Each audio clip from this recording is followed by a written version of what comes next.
Friends જય જય જય જય જય દ્વારકાધીશ। ખાસ દેવભૂમિ દ્વારકા ગુનેગારો ચેતી જજો। ખાસ જિલ્લા પોલીસ વડા જયરાજસિંહ વાળા ચાર્જ લેતા જ ખાસ દેવભૂમિ દ્વારકા જિલ્લામાં 3 ગુજકો સીટના કેસ નોંધાયા છે। પણ જે પ્રથમ કેસ સાહેબની સૂચના હેઠળ મીઠાપુરમાં નોંધાયેલો છે। તો સાહેબ જે રીતના જે આ ગુનો દાખલ થયો અને જે આ ગેંગનો પર્દાફાશ કરવામાં આવ્યો છે, શું કહેશો એ બાબતે?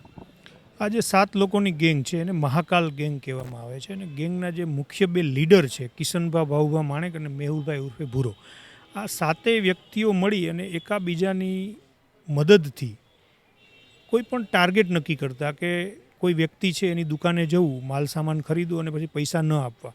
પેલો વ્યક્તિ પૈસાની ઉઘરાણી કરવા ઘરે આવે અથવા માગે તો એને સાથે મારપીટ કરવાની, એની ઘરે જઈ અને પણ ગાળાગાળી કરી અને ભયનો માહોલ ઊભો કરવાનો। 4-5 વ્યક્તિ છે કોઈની ઘરે એકલા ઘૂસી જાય, ઘરે કોઈ પરિવારમાં મહિલાઓ એની સાથે પણ અસભ્ય વર્તન કરવાનું।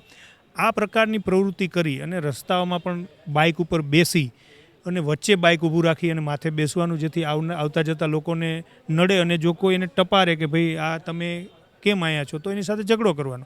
આ પ્રકારની પ્રવૃત્તિ કરી અને લોકોમાં ભયનો માહોલ ઊભો કરી લોકોને ડરાવી ધમકાવી અને એની પાસેથી પૈસાની વસૂલી કરવાની આ પ્રકારની એક્ટિવિટી ચાલતી હતી। એ ઉપરાંત પણ તે 1 મહિના પહેલાં એક વ્યક્તિનું અપહરણ કરેલું, જેમાં પણ અમે ગુનો દાખલ કરેલ છે અને એ સિવાય એક એટ્રોસિટીનો પણ ગુનો દાખલ કરે છે। આમ કરી અને ટોટલ આ 7 લોકો વિરુદ્ધ 13 ગુના દાખલ થયેલ છે, જેથી આ વિસ્તારમાં ભયનો માહોલ ઊભો થયેલો, જેના સંદર્ભમાં ગુજસીટોક હેઠળ ગુનો દાખલ કરી અમે 7 આરોપીને હાલ અમારી રિમાન્ડ ઉપર છે અને અમારી રિમાન્ડની કાર્યવાહી ચાલી રહી છે।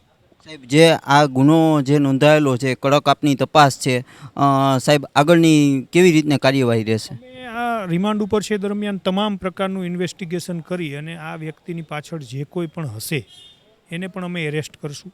આને કોણ મદદ કરી રહ્યું છે અને બીજા કોઈ અન્ય સભ્ય હશે તો એને પણ એરેસ્ટ કરીશું। અમારી જે સઘન તપાસ છે એ ચાલુ રહેશે। કાયદો અને વ્યવસ્થાને લઈ અને જે એક પબ્લિક માટે આ જે કામ કરવામાં આવ્યું છે, ખાસ જે લોકોને શું મેસેજ આપનો કે જે ગુનેગારોમાં આપનો ફફડાટ છે?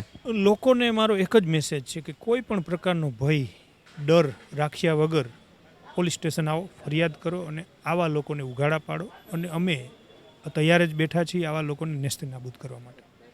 તો ખાસ દ્વારકા ટુડેથી ઓમ થોબાણી, સૌને મારા જય દ્વારકાધીશ।